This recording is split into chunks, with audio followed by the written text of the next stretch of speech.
am Afifa Awan from Humanities and Social Sciences Department with another episode of our program Danish कदा।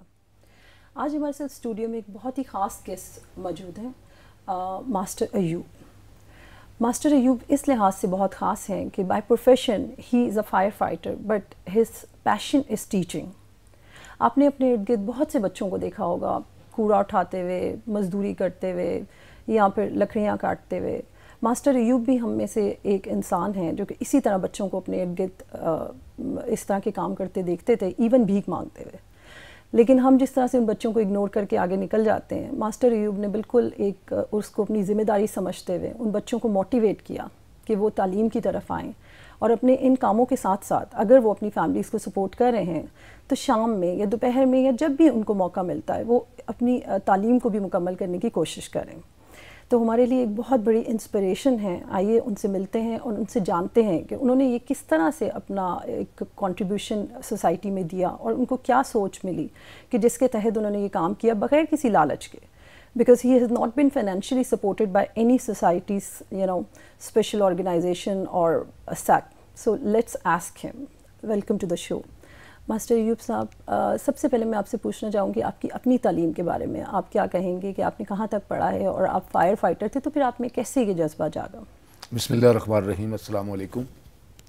मैं अपनी तालीम के बारे में बस यही कहूँगा, थोड़ा सा मैंने पढ़ा है, FA तक में गया हूँ, इस्लामाबाद में आया हूँ और इस्लामाबाद में आकर एक फायर फाइटर की ड्यूटी को सर अंजाम देना शुरू किया। आप तो जानती हैं कि फायर फाइटर एक ऐसा बंदा होता है जो दूसरों की जानें बचाता है, दूसरों के काम आता है। तो जज्बा बढ़ता था, लेकिन रोज़ाना ये वाक़यात नहीं होते थे। मैं तो ये चाहता था कि रोज़ाना मैं किसी के काम आऊँ। बिल्कुल सही। तो मैं इस्लामाबाद को मैंने देखा, साइकिल पे ही मैं फिरता था, घूमता था, सर्वे करता था। तो फिर ये सोचता था कि ये इस्लामाबाद पढ़े लिखे लोग हैं, VIP लोग हैं, समझदार हैं, बड़ी बड़ी दफातर में, बड़ी बड़ी यूनिवर्सिटियों में, बड़े बड़े उसमें, तो यहाँ पर जो ये बच्चे फिर रहे हैं, घूम रहे हैं, मजदूरी कर रहे हैं, जिन पे अजियत है, मांग रहे हैं, ये ऐसा क्यों है? बस उस चीज़ को मैंने देखा कि मैं हर रोज़ किसी के काम आऊँ, मुझे और कोई चीज़ नहीं याद आई। और पीछे जब मेरे छोटे छोटे बहन भाई थे, मेरे वालिदैन तो बचपन में फौत हो गए थे और उनको मैंने पढ़ाना शुरू किया। मेरी जिम्मेवारी, मैंने अपनी जिम्मेवारी भी समझा और मेरी ड्यूटी भी लगाई थी मेरे वालिद साहब ने। तो मैंने उनको देखते हुए तो यहाँ आया हूँ कि जैसा मैं दुखी था, मेरे बहन भाई दुखी थे, तो ये भी दुखी होंगे। बिल्कुल। तो ये बहुत बड़ी बात है कि वरना आमतौर पे ये होता है कि इंसान सोचता है कि चलो मुझे अपने घर पे कितना कुछ करना है, मेरी अपनी ज़िम्मेदारियाँ हैं, अपना ख़ानदान है, अपने बच्चे हैं, मुझे उनको देखना है, उनके लिए कमाना है। लेकिन आपने ऑल टुगेदर एक डिफरेंट काम चूज़ किया जिसका कि आपको कोई फाइनेंशियली उसका कोई फ़ायदा नहीं है, यकीनन अगर देखा जाए कि आप अपनी ही तरफ से कुछ ना कुछ लगा रहे हैं। जैसे आपको मैंने विज़िट किया वहाँ पे और आपने मुझे बताया, काइंडली उसके बारे में कुछ। देखिए मैडम, जैसा आपने अपनी कहा ना कि आपको कोई फ़ायदा नहीं, लेकिन मेरा दिल जो कहता है मुझे बहुत फ़ायदा हुआ। मेरे नबी करीम सल्लल्लाहु अलैहि वसल्लम ने फरमाया है कि तुम में से वो लोग अच्छे हैं जो खुद पढ़ते हैं और दूसरों को पढ़ाते हैं। मेरे पास जो मवाद है, मेरे पास जो इल्म है, तो मैं क्यों ना दूसरों को बांटूँ, मैं दूसरों को क्यों ना लेके जाऊँ। लेकिन उस चीज़ को मैंने देखा कि किनको दिया जाए। तो ये जो बच्चे फिर रहे हैं, ये जो बच्चे घूम रहे हैं, ये जो बच्चे आवारा हैं, ये जो बच्चे चोरियाँ कर रहे हैं, ये जो बच्चे कहीं जुआ खेल रहे हैं और इनको कोई भी देखने वाला नहीं है, कोई भी पूछने वाला नहीं है, लेकिन ये तो पाकिस्तान के लिए चोर बन जाएंगे, डाकू बन जाएंगे, दहशतगर्दों के काबू आ जाएंगे। बस इसको अपने दिमाग से ये सोचा और दिमाग ने जवाब ये दिया कि अयूब तू कल्ला लड़ेगा इनके साथ। मैंने कहा बिल्कुल मैं कल्ला लड़ूंगा। मैंने एक उस बच्चे को लिया जो बच्चा गाड़ी धो रहा था और उससे मैंने पूछा, मैंने कहा बेटा रोज़ाना तुम गाड़ियाँ धोते हो, आगे ऐसी कौन सी मजबूरी है?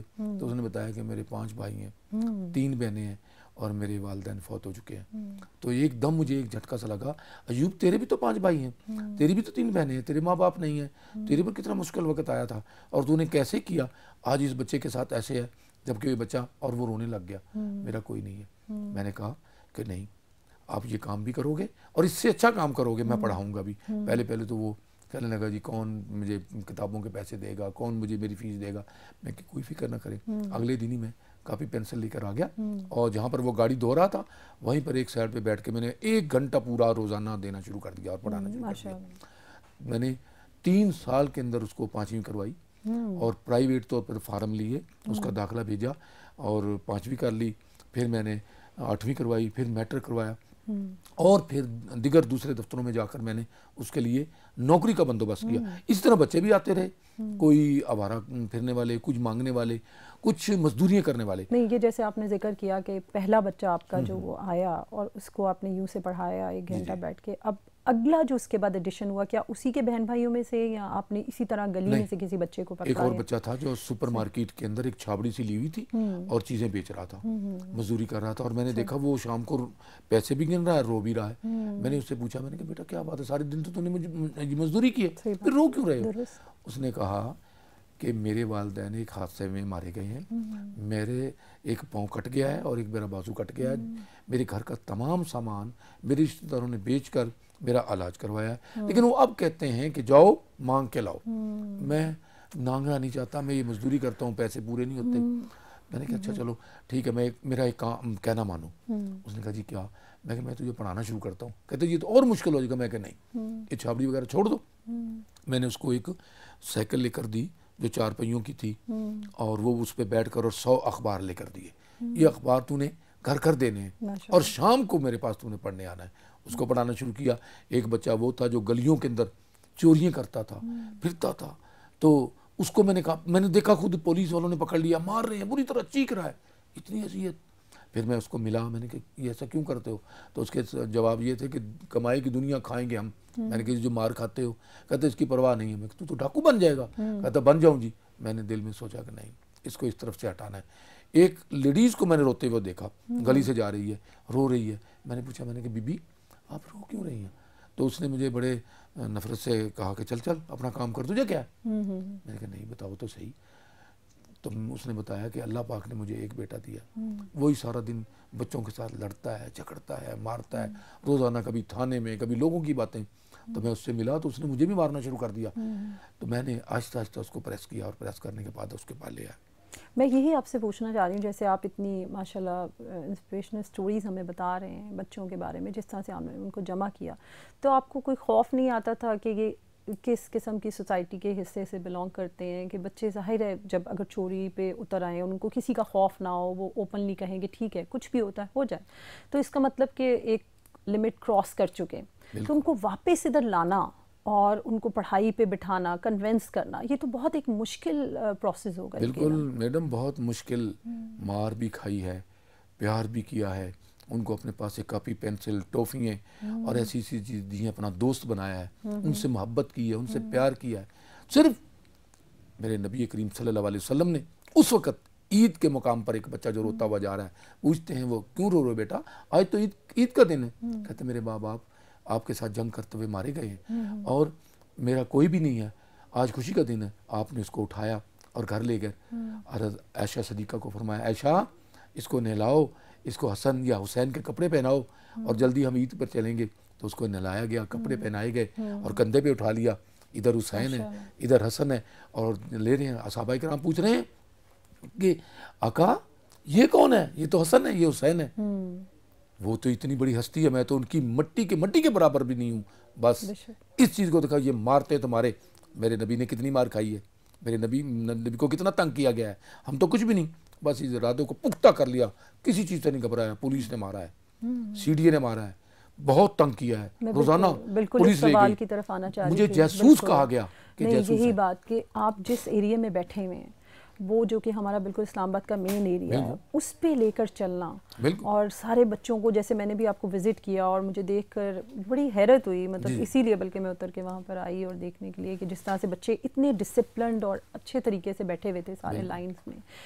तो आपको सीडीए ने कैसे अभी तक बर्दाश्त किया हुआ है, या वो आपको कैसे अलाउ कर? बिल्कुल शुरू में तो मुझे सीडीए ने बहुत तंग किया। सही कहा जाता था कि आप ये बच्चे नहीं इकट्ठे करोगे, यहाँ नहीं बैठोगे। मैं यहाँ से उठा वहाँ बैठ गया। फिर पुलिस वाले आ गए, थाने ले गए, क्यों इकट्ठे किए हुए हैं? मैं कहा मैं तो पढ़ा रहा हूँ और ये करता हूँ। तो लोगों ने जब कहा कि ये कोई जासूस है, मेरी 6 साल इंक्वायरी हुई मिनिस्ट्री ऑफ इंटीरियर की तरफ से कि इसकी छानबीन करो।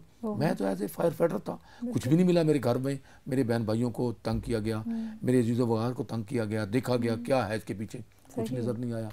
तैमूरी साहब जो इस वक्त एसपी हैं, उन्होंने भी देखा कि ये तो बच्चों को पढ़ा रहा है। मेरे पास एक बच्चे से सन 1982 की बात है और सन 1984 में ढेरों बच्चे हो गए, 300 तक की तादाद चली गई, इधर के उधर। मैंने खुद इकट्ठे किए, उसको लिया, नहीं आए तो मांगने वाले नहीं आए। मांगने वाले वो बच्चे हैं, एक तो वो होते हैं जो बेचारे हकदार हैं, उनको तो मिलता नहीं। एक वो बच्चे हैं जिनके पीछे माफिया है, सही। उनसे लोग मंगवाते हैं और खुद भी खाते हैं, और दिगर हमारे यहाँ के गवर्नमेंट के मुलाजमीन भी इनके कहीं मिले होते हैं तो उनसे अपना खाते हैं, लेते हैं। यकीनन आपने बहुत अंदर से देखा होगा। मैंने इतनी सर्वे इस्लामाबाद की है, गली गली कुचों की, हर बच्चे बच्चे से मिला हूँ, तब जाके मैं सन 1984 के अंदर इस काफिले को लेके चला हूँ, और ये आज तक इतनी तकलीफें उठाई हैं। अब आपका सवाल है कि ये कैसे लोगों ने बर्दाश्त किया। मेरे सामने अहमद फराज साहब हुआ करते थे शायद उस वक्त, तो दरख्तों के नीचे जब मैं बच्चों को लेके बैठता था तो वो देखते थे ये कौन है। वहाँ पर मुशायरा भी होता था, बहुत सारे और भी, अताउल्लाह कासमी साहब, दिगर दूसरे तीसरे आया करते थे, वो देखते थे। तो वो कहने लगे कि ये अगर बच्चों को पढ़ा रहा है, कितनी ज़मीन गीली है और बच्चे नीचे बैठे हुए हैं, सीडी वाले को क्यों नहीं लिखते। बस मेरे लिए वो एक फरिश्ता बन गए। उन्होंने सीडी के चेयरमैन को बुलाया, भाई ये देखो आपका सीडी तंग कर रहा है। पुलिस वाले को, जो थाने में उस वक्त एसएचओ, उनको बुलाया, बिल्कुल, बजाय इसके कि उस पे कोई छत डाली जाए, उसके लिए बाउंड्री दी जाए कि चलो एक नेक काम हो रहा है, उसमें हिस्सा डाला जाए। तो फराज साहब ने कहा देखो ये पारे के साथ लाखों रुपए आपने खर्च किया हुआ है और वहाँ देखो क्या हो रहा है, तो क्यों ना इसको थोड़ा सा इसको जगह को ठीक कर दिया जाए। उन्होंने कहा कि इसको तंग ना किया जाए, ये बच्चों को पढ़ा रहे हैं, और इसको रोजाना की मैंने सुना है कि पुलिस भी तंग करती है। उस वक्त के एसएचओ ने भी कहा कि नहीं आइंदा कोई इसको तंग नहीं करेगा, सीडीओ वालों ने भी कहा नहीं तो तंग करेंगे। कामलान शारी साहब ने मेरे स्कूल को पक्का करके दिया, और फिर एक और मसला बन गया, खेलने वाले आ गए, खेलने वालों ने रोजाना का किस्सा बना लिया, वो तंग करते थे। तो फिर चेयरमैन सीडीए ने कहा कि ऐसा करो, ग्राउंड को आधा ऊंचा कर दो, आधा नीचा कर दो। देखा भी होगा आपने, आधा नीचा है आधा ऊंचा। मेरी उन खेलने वालों से प्यार और मोहब्बत की ऐसी कहानी चली कि मैंने उनको अपना बनाया। उन्होंने कहा हमारे सब पहले टर्म हम खेलेंगे, सेकंड टर्म आप पढ़ाएंगे।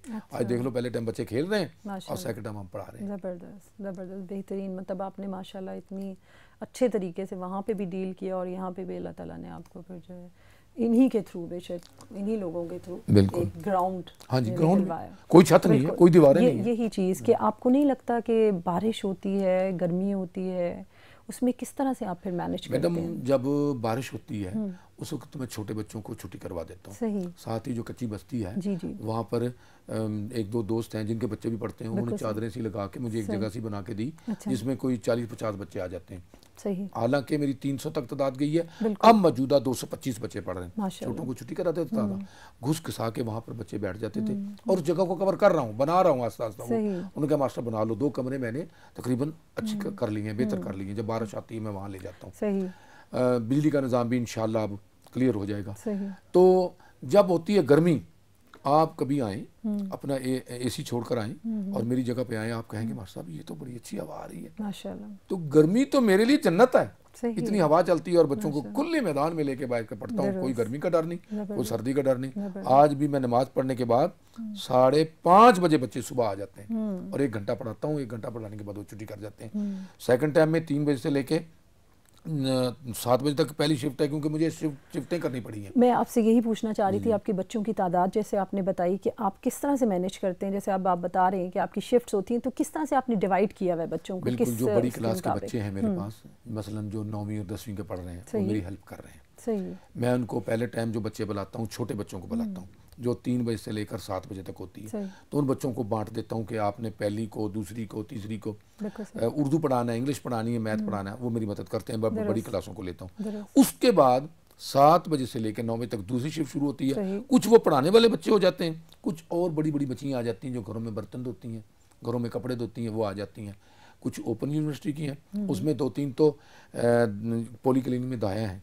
वो कहती हैं कि अगर मास्टर में हमारी मैट्रिक हो जाए तो हम नर्सिंग का कोर्स कर लेंगे और हम नर्स हो जाएंगे। एक फूड एंड करचिक में एक बुजुर्ग है, हालांकि रिटायर होने वाला है, 4-5 साल ही उसके रह गए, तो वो कहता है कि नहीं मैंने सारी ज़िंदगी जो नैब कासद में गुजार दी है, अगर मेरी मैट्रिक हो जाए, मेरा जो ऑफिसर है वो भी कह रहा है, तो मैं आपके पास पढ़ने आ रहा हूँ। उसका गालबन एक पेपर रह गया और 2-3 पैसे हो चुके हैं, तो उसकी जो दिल में ये ख्याल है, मोहब्बत है, उसका असर मेरे दिल पर है, और मैं उसके लिए रोज़ दुआ करता हूँ कि या अल्लाह अगर ये कलर बन जाए तो ज़रूर दुआ करेगा और रोज़ दुआ करता यकीनन है। आपकी इस किस्म के बिल्कुल लोग। और कबूल तीसरी होगी। शिफ्ट मेरी आती है 9 बजे से लेकर 11 बजे तक। कौन से? होटलों वाले बच्चे, ओह, दुकानों पे काम करने वाले बच्चे, या मिस्टर ऊपर इधर उधर that's वो आ great. जाते हैं। उनमें बड़े कोई फीस नहीं लेता, जबरदस्त। कोई लेना देना नहीं, फ्री। हज़ारों बच्चों को पढ़ाया है। और मैडम लोग ये कहते हैं क्या मिलता है? खुदा की कसम जो मुझे मिलता है, मेरे आस पास करीब जब बच्चे खड़े होते हैं तो मेरे भाई, मेरे अजीज़ वकार कहते हैं इन बच्चों से क्या मिलता है? मैं कहता हूँ देखो कितनी मोहब्बत मिलती है, कितना प्यार मिलता है। मुझे मोहम्मद अयूब कहा जाता था, आज मुझे मास्टर अयूब कहा जाता है। कितनी बड़ी डिग्री है। मेरे वालिद साहब अपना इसी तरह बच्चों को पढ़ाते थे, तो लोग कहा करते थे कि जी ये तो बहुत अजीम आदमी है। मैं उन्हीं का शागिर्द हूँ। उनको जो अजीम आदमी कहा गया इस्लाम से, तो मुझे तो मास्टर की डिग्री दी गई है कि मास्टर कितना बड़ा नाम है। और जब लोग मेरे पास आते हैं, यही चीज़ मुझे ऊपर लेकर जा रही है। तो इन बच्चों को मैं इस तरह पढ़ा। बिल्कुल बिल्कुल, बहुत बड़ी बात है। लेकिन फिर मैं आपसे जानना चाहूँगी कि देखें आप बिल्कुल माशाल्लाह एक बहुत बड़ा काम करें, लेकिन आपको लगता नहीं है कि इसमें आपके अपने बच्चे या आपका अपना ख़ानदान इग्नोर हो रहा है, या उनको आप उस तरह से टाइम नहीं दे पाते कि जिस तरह से आप दे सकते हैं? और दूसरा हो सकता है कि अगर आप जैसे हम सोचते हैं कि जी इतना ही टाइम आप किसी और पेशे में अगर लगाते और वहाँ से आप कुछ कमा पाते तो आप अपने बच्चों के लिए बहुत अच्छा कर पाते। मतलब ये इतना एल्ट्रिस्टिक जो आपकी अप्रोच है, उसके बारे में आप क्या कहेंगे? मैडम आपका बड़ा अच्छा सवाल है ये। मुझे अल्लाह पाक ने ऐसी बीवी दी है कि मैं लोगों के लिए दुआ करता हूँ कि या अल्लाह जैसी बीवी मुझे दी है माशाल्लाह ऐसे लोगों को दे। मेरा साथ मेरी बीवी है। सही। और मेरी बीवी ने मेरे उन 3 बच्चों को पढ़ाया, हालांकि एमए तालीम थी उसकी। माशाल्लाह। तो अपने तीनों, मेरी एक बेटी है और 2 बेटे हैं। बेटी ने डबल एमए कर लिया। माशाल्लाह। मैंने ये दुनिया के बच्चे पढ़ाए हैं, मेरी बीवी ने उन बच्चों को पढ़ाया। आज मेरा बेटा कंप्यूटर सिखाता है 20 रुपये लेकर, सिर्फ बिजली के लिए, और किसी चीज़ के लिए नहीं। मेरी बेटी ने बच्चों को पढ़ाया, कभी खौफ नहीं किया और कभी ये नहीं कहा मैंने अपनी बीवी को कि आज गोश्त ले आओ, आज ये ले आओ। नहीं, जो हुआ मैं तो आज आपके प्रोग्राम में कोई अच्छे कपड़े पाकर आ गया हूँ। मैं कहता हूँ मेरी बीवी अजीम है, जैसे भी कपड़ा कोई कुछ भी कहे, मेरी बीवी अजीम है जिसने मेरा साथ दिया, मेरे बच्चों को पढ़ाया। और मैं, आप माने ना माने, सिर्फ ये मैंने पाकिस्तान के लिए, सदर पाकिस्तान जिस वक्त मुझे मुंतखब किया गया कि आपको सदारती अवार्ड से नवाजा जाएगा, तो सदर पाकिस्तान ने मुझसे पूछा था। बिल्कुल। मैंने कहा सर अगर ये बच्चे पढ़ेंगे नहीं ना तो ये चोर बन जाएंगे, डाकू बन जाएंगे, दहशतगर्द बन जाएंगे। और फिर उस हदीस को क्यों नहीं आप देखते कि नबी करीम सल्लल्लाहु अलैहि वसल्लम ने कहा तुम में से वो लोग अच्छे हैं जो दूसरों को पढ़ाते हैं और खुद पढ़ते हैं, वो जन्नती हैं। मकाम तो ये है। और आपका ये सवाल है कि जी आपने कहा आपने पैसे, मैंने तो अपनी तनख्वाह में बच्चों को दिया है। और कभी ये नहीं सोचा, आज भी साइकिल है, साइकिल पे आता हूँ, साइकिल पे चल जाता हूँ। मैंने अपनी बेटी की शादी कर दी है, साइकिल पे चीज़ें लेके गया हूँ, चीज़ें लेके गया हूँ उसका। कभी नहीं सोचा ये कोई चीज़ें नहीं साथ जाएंगी, कोई गाड़ी नहीं जाएगा, कोई ज़मीन मकान नहीं जाएगा। कच्चे मकान में जो मेरे वालिद ने मुझे दिया था वही है और उसी में हूँ। मेरे बच्चे भी खुश हैं, मेरी बीवी भी खुश है, मुझे किसी चीज़ की ज़रूरत नहीं है। इन बच्चों का प्यार चाहिए और पाकिस्तान की अजमत चाहिए, तरक्की चाहिए। मैं यही चीज़ को लेकर चल रहा हूँ। अगर मैंने तो अगर क्यों कहूँ मैं कामयाब हो गया हूँ। मेरे बहुत सारे बच्चे जो हैं फौज में हैं, पुलिस में हैं, कहीं साइंस की तरफ जा रहे हैं, कहीं डॉक्टरी की तरफ जा रहे हैं, कॉलेजों में हैं, यूनिवर्सिटी में हैं। मैं अगर क्यों कहूँ, मैं तो कहता हूँ हम कामयाब हैं, लेकिन सिर्फ आज उठना पड़ेगा। आज उठकर जो दुश्मन हमें घूर रहा है कि जिनके पास ये नहीं है, अगर हमारे साइंसदान बन गए, डॉक्टर अब्दुल कदीर जैसा कोई बन गया, अब्दुल सत्तार जैसा बन गया, और किस चीज़ की कमी है? आज भी आप डॉक्टर इल्हामा इकबाल बन सकते हैं, क़ायद आज़म बन सकते हैं। तो इसके लिए मोहब्बत, खलूस और प्यार की ज़रूरत है। इसी जज्बे को लेकर चला हूँ। अगर कोई एक बच्चा भी कामयाब हो गया वो मेरे लिए दुआ कर जाएगा, मेरी ज़िंदगी पार होगी, मुझे नहीं चाहिए बड़ी दौलत। मैंने अपने बेटे से भी पूछा था, कहता नहीं अब्बू जो काम आप कर रहे हैं। मैंने अपनी बेटी से भी पूछा था और उसने जब उस ये बात कही थी कि मेरे पास 3 ही जोड़े हैं, तो मैंने पीछे मुँह कर कहा ना बेटी चौथे का नाम ना लेना। कोई मुझे माने ना माने कि आप तनख्वाह का हिस्सा लगाते हैं, उनसे मेरी तरक्की नहीं हो जाएगी या मैं पीछे नहीं चला जाऊंगा।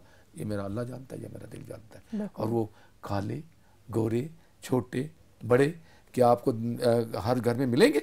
और मैं उनसे रोज़ाना देखता हूँ, उनके साथ रोज़ाना बैठता हूँ। इवन आपके पास क्रिश्चियंस आते हैं, आपके पास मुस्लिम्स आते हैं, हिंदू बच्चे पढ़ के से बच्चे, एग्जैक्टली हिंदू बच्चे आपके पास आते हैं। तो आप फिर किस तरह से इनको डिफ्रेंशिएट करते हैं, किस तरह से फ़र्क रखते हैं बच्चों में, या सब इकट्ठे एक ही साथ पढ़ते हैं? जैसे सब्जेक्ट वाइज हम अगर बात करें, कोई फ़र्क नहीं है। सही, मेरे नबी ने कोई फ़र्क नहीं रखा दुरुस्त इंसानियत के लिए। यकीनन। वत्तीनी वज़ैतूनी वतूरी सीनीन वहाज़ल बलदिल अमीन लक़द ख़लक़ना इंसान, कुरान ने फरमाया, मैंने, अल्लाह ताला खुद अतूर पहाड़ की कसम खा के कह रहे हैं, मैंने इंसान को बेहतरीन मखलूक बनाया। यहाँ कहाँ मुसलमान, यहाँ कहाँ क्रिश्चियन, यहाँ कहाँ हिंदू, कोई नहीं। आप इंसानियत को लेके चले और इंसानियत से आपको इज्जत मिलेगी। अगर मैं और आगे जाऊँ तो मैंने अपने मज़हब की तरफ लाया हूँ, कई बच्चे लेके आया हूँ, लेकिन किस से? अपने नबी करीम सल्लल्लाहु अलैहि वसल्लम की मोहब्बत से, उस कलाम से। तो मैं कभी डिफरेंट नहीं रखता, कभी ये नहीं रखता कि एक क्रिश्चियन बच्ची है ना। मैं आपको एक वाक़या सुनाता हूँ, एक क्रिश्चियन बच्ची का। स्कूल नंबर 9 से उस बच्ची को निकाल दिया गया, काली थी, बिल्कुल काली शाह, कि ये बच्चों के साथ बैठती नहीं है, बच्चे इसके साथ बैठते नहीं। मैंने मैडम को कहा, मैं मैडम ना, इस बच्ची को ही बिठाएं। बच्चे नहीं जी, इससे नफरत करते हैं, डरते हैं। मैं कहा ना, मैंने कहा मुझे मजबूर न करो, मुझे आगे पीछे जाना पड़ेगा। वो नहीं मानी। आखिर मैंने कहा मैं जय साल के पास भी जा रहा हूँ। मैंने, इतनी नौबत नहीं आई जब मैंने उसको सूरत सुनाई यही कुरान पाक की और 2-3 आयतें और सुनाई, तो खुदा की कसम उसने कहा तू मेरा आज से बेटा है। उस मैडम ने कहा तुम आज से बेटा और ये आगे बैठेगी। तो जब मोहब्बत दें, प्यार दें, तो इंसानियत वाले तो अपने बन जाते हैं, अपने बनाने पड़ते हैं। बिल्कुल सही। माशाल्लाह, आप जिस तरह से इंसानियत का दर्स दे रहे हैं और साथ में मज़हब को भी लेकर चल रहे हैं, यकीनन हमारे लिए एक बहुत ही मिसाल है आपकी सूरत में। हम एक छोटे से ब्रेक के बाद वापस आएंगे। नाजरीन, एक छोटे से ब्रेक पे जाते हैं, हमारे साथ ही रहिएगा।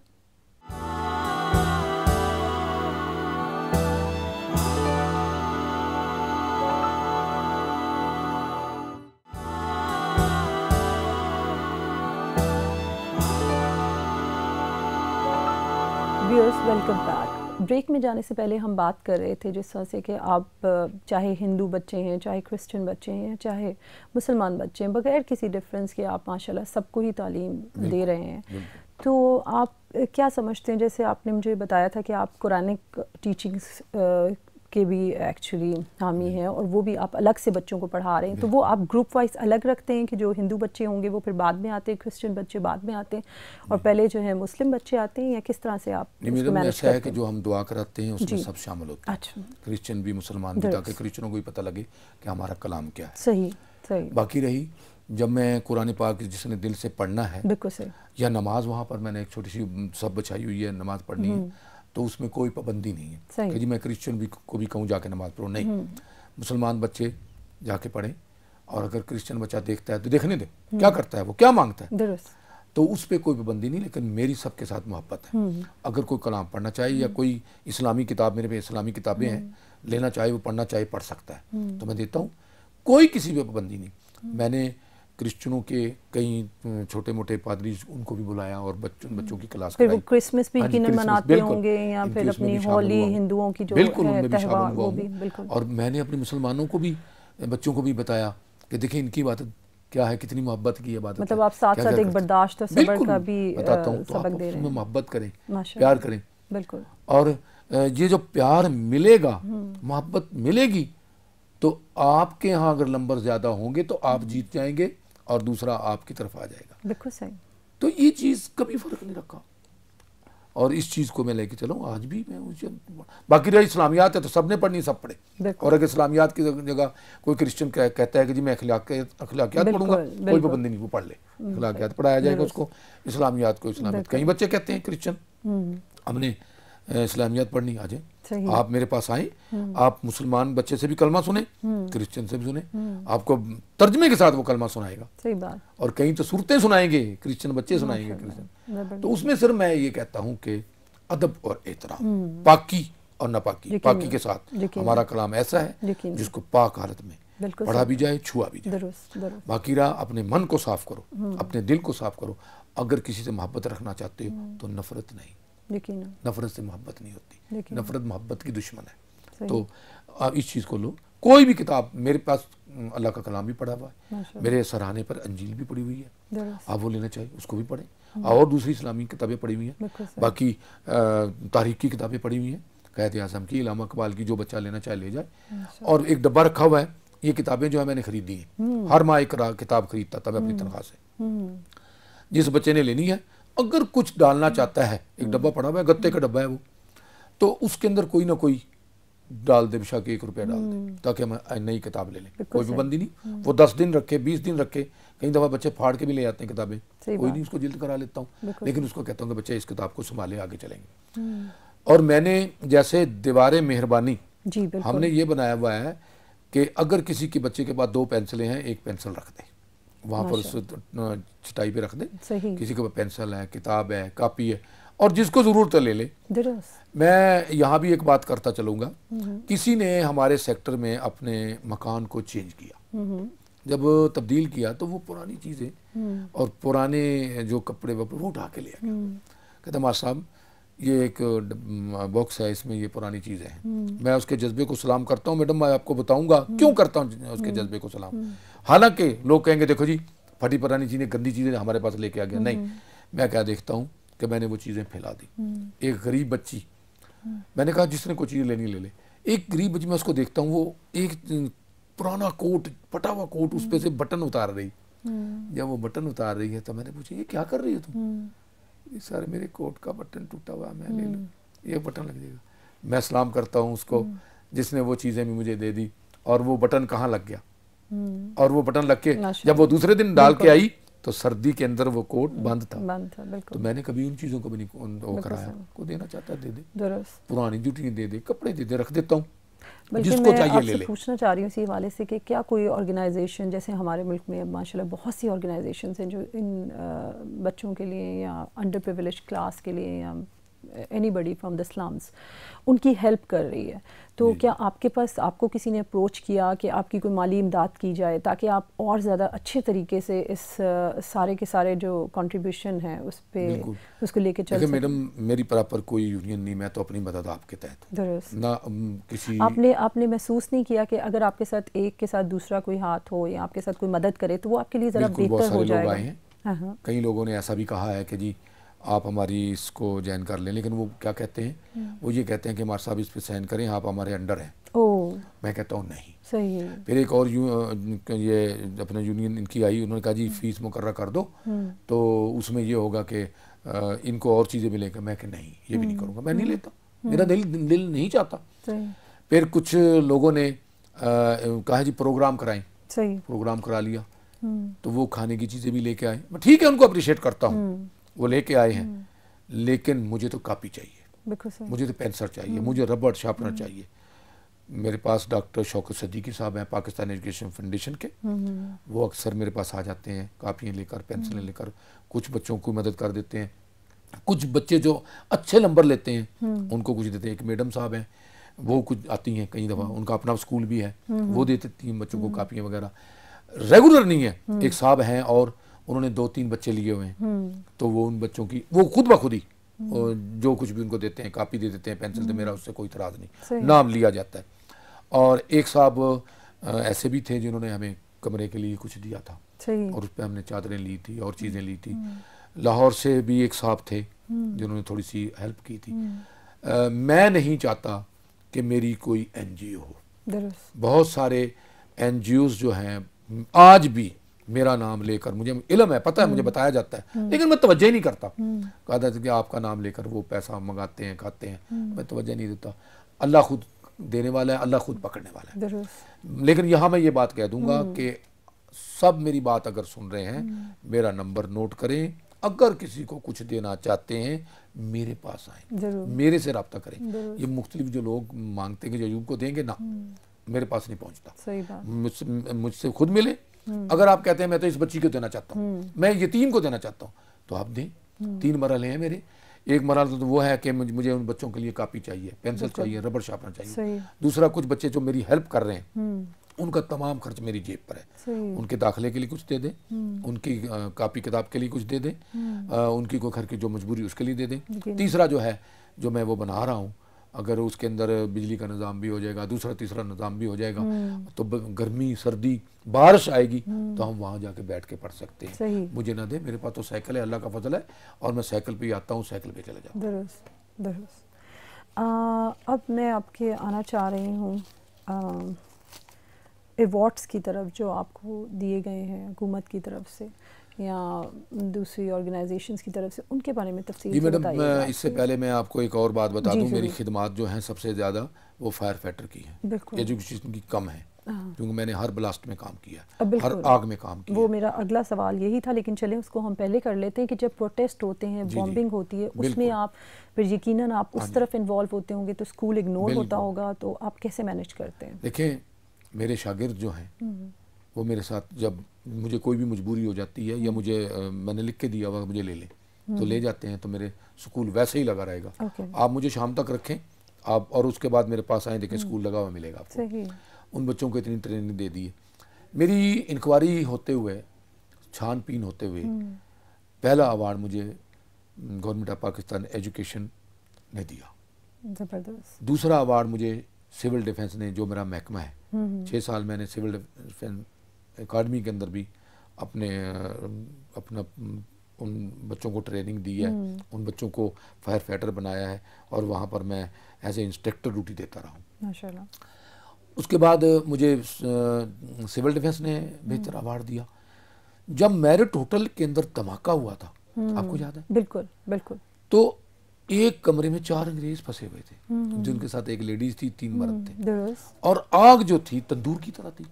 मुझे लोगों ने हटाया कि अयूब मर जाओगे, जल जाओगे। नहीं, इंसानियत, मेरा जज्बा कहता है मैं निकाल कर लाऊंगा।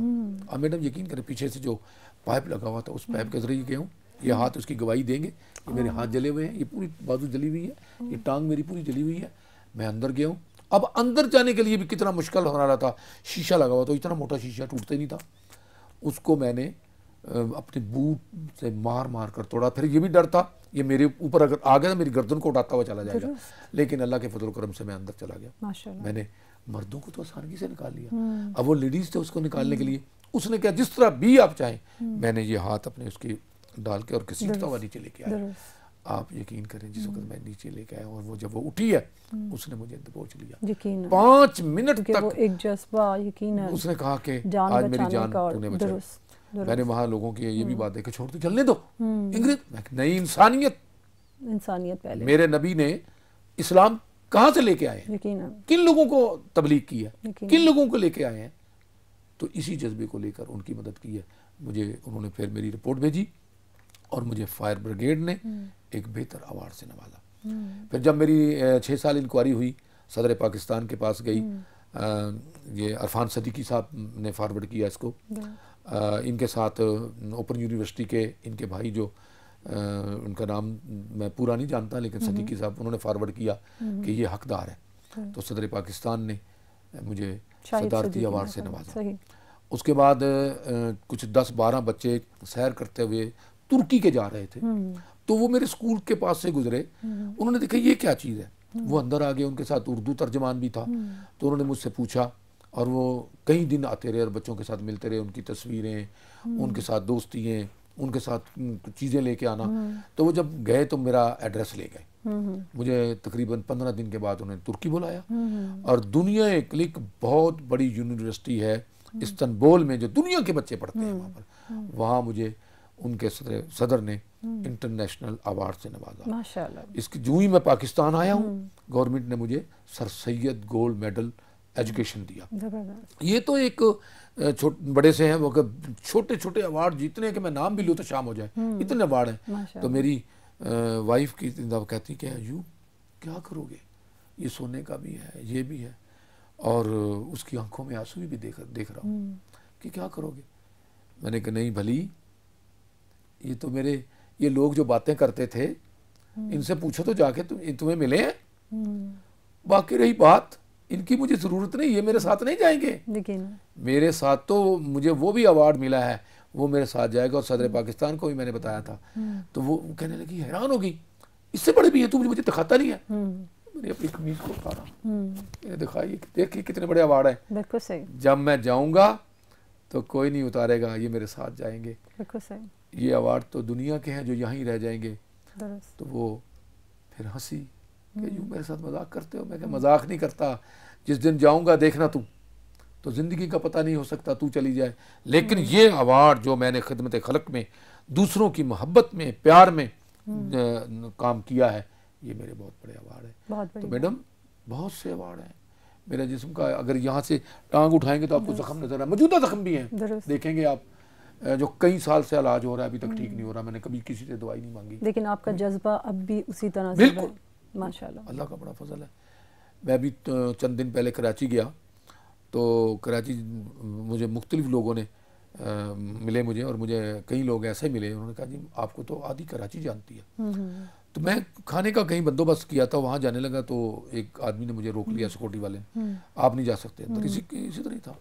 तो पीछे कोई डायरेक्टर था, उसने उसको एकदम से, तुम नहीं जानते ये कौन है? उसने कहा खाना तो इन्हीं के लिए बनाया गया, ये स्पीकर है और मास्टर अयूब इसका नाम है। तो उसने माजरत की। मैडम मैं उस बात पे वाइफ के वो कहता हूँ कि देखो कितनी इज्जत और कितना अवार्ड तो असल ये हैं। मैंने उससे मिला हूँ, गले मिला हूँ, नफरत नहीं। अगर मैं कहता मैं बताऊंगा ये करूंगा ना, वो जब मैं वापस आया हूँ तो साथ ही एक फूल पड़ा हुआ था। उसने जाते हुए मुझे, मेरे पास अवार्ड तो नहीं है, मेरे पास ये फूल है। मैंने वो फूल, ये फूल भी मेरे लिए एक बहुत बड़ा अवार्ड है। तो अल्लाह ताला के फजल करम से बहुत से अवार्ड अल्लाह ताला ने नवाजा है।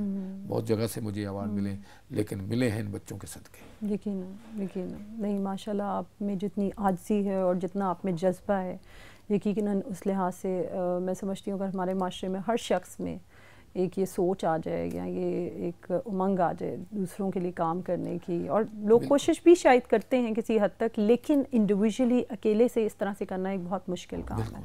और जैसे आपने बताया कि आप टर्की भी गए और वहाँ पे भी आपको अवार्ड से नवाजा गया, तो आपकी ये जो काविशें हैं ये अननोटिस नहीं जाती यहाँ पे? जैसे अब आप हमारे प्रोग्राम में बता रहे हैं and we get to know about it, but otherwise normally आवाम को या लोगों को इसके बारे में नहीं मालूम होगा।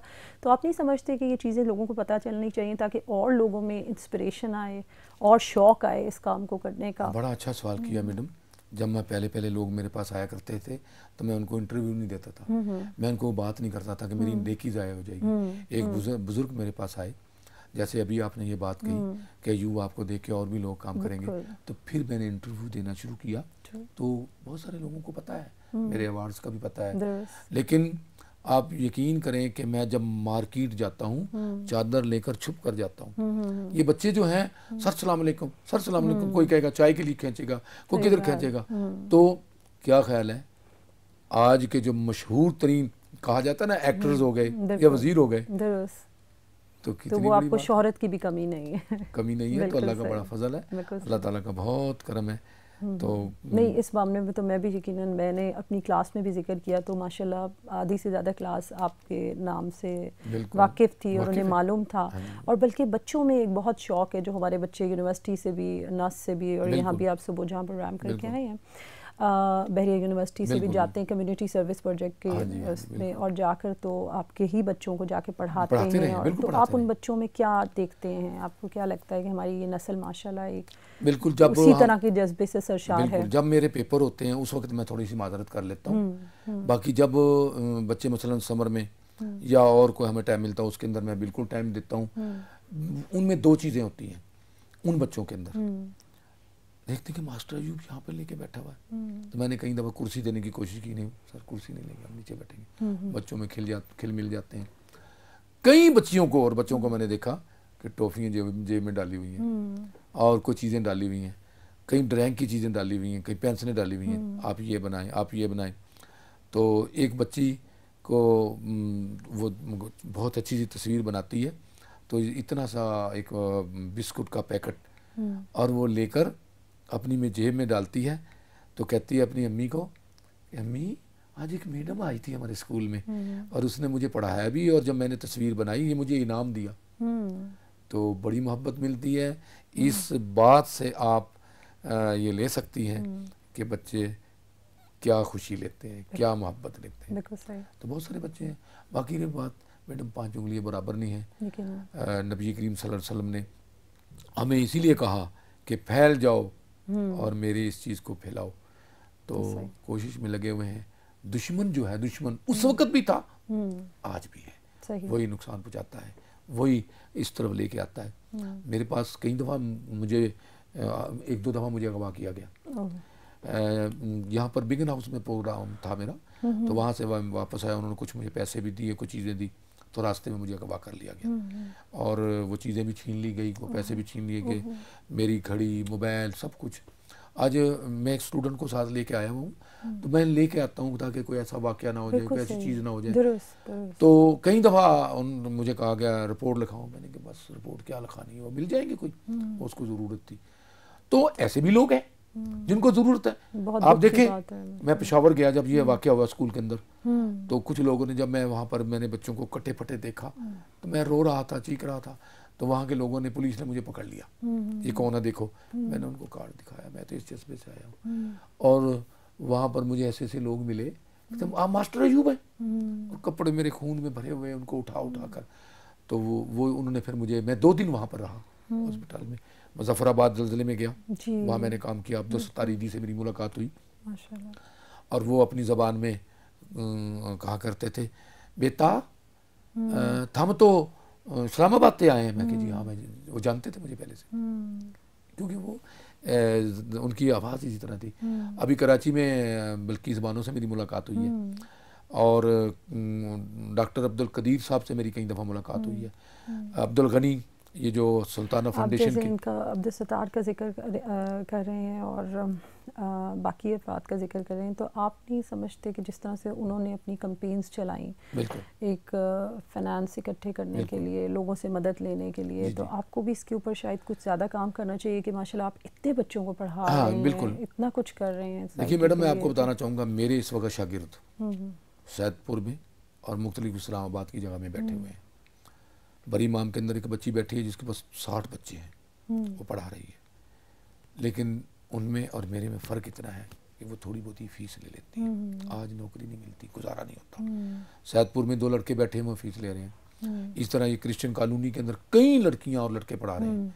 मैं कहता हूँ मेरी शमा रोशन हो रही है। तो इस तरह बहुत से लोग, मैं कहता हूँ, मैं उन लोगों को ये बताना चाहता हूँ कि पाकिस्तान में रहकर इतनी लंबी ट्यूशन ना लें, हज़ारों की पैसे ना लें। अगर वो बच्चा गरीब ना पढ़ सका, तेरे लिए तेरा दुश्मन बन जाएगा, तेरे लिए चोर बन जाएगा। थोड़ी फीस ले ले, एक घर के 4 बच्चे हों और तू हज़ारों मांगता है, वो कहाँ से देंगे? उसको भी पढ़ा, तेरी जिम्मेदारी है। हो सकता है 100 में से 1 डॉक्टर कदीर बन जाए, अब्दुल सत्तार ईदी बन जाए। आज अगर अब्दुल सत्तार ईदी नहीं बनेगा तो हमारी लाशों को कौन उठाएगा? इसकी सख्त ज़रूरत है। और हमें जब ये काम करने पड़ेंगे प्यार से, मोहब्बत से, तभी अब्दुल सत्तार की ईदी बनेंगे, तभी डॉक्टर कदीर बनेंगे, और तभी डॉक्टर इलामा इकबाल बनेंगे। लेकिन बहुत शुक्रिया आपका मास्टर। मैं एक पैगाम देना चाहूँगा, हर अपने प्रोग्राम में मैं पैगाम देता हूँ अपने पाकिस्तानी भाइयों को, चाहे वो कुछ भी हैं, बड़े हैं, छोटे हैं। मैं सब बुजुर्गों को, लेडीज़ को, मर्दों को, बेटे बेटियों, सबको पैगाम देना चाहता हूँ, आओ, मेरा पाकिस्तान दुखी है, पाकिस्तान के लिए उठो और इन गरीब गुरबा बच्चों को पढ़ाओ, ताकि मेरे पाकिस्तान में तरक्की हो, फौज बढ़े, पुलिस बढ़े, डॉक्टर बने, इंजीनियर बने, ताकि जो दुश्मन हमें ललकार रहा है उसको बता सके कि हम भी ताकत रखते हैं। पाकिस्तान जिंदाबाद, पाकिस्तान जिंदाबाद। इसी पैगाम के साथ हम अपने प्रोग्राम का इख्तिताम करते हैं नाजरीन, और हमारी दुआ है कि हम भी जिस तरह से कि मास्टर अयूब अपने थे कोशिश कर रहे हैं, हम सब एक एक बच्चे को ही पाकिस्तान में पढ़ाने की ज़िम्मेदारी लें, और यकीनन ये एक बहुत बड़ा बदलाव होगा। अगले हफ्ते तक के लिए इजाज़त दीजिए, आपसे मिलते हैं अगले प्रोग्राम में। अल्लाह हाफ़िज़।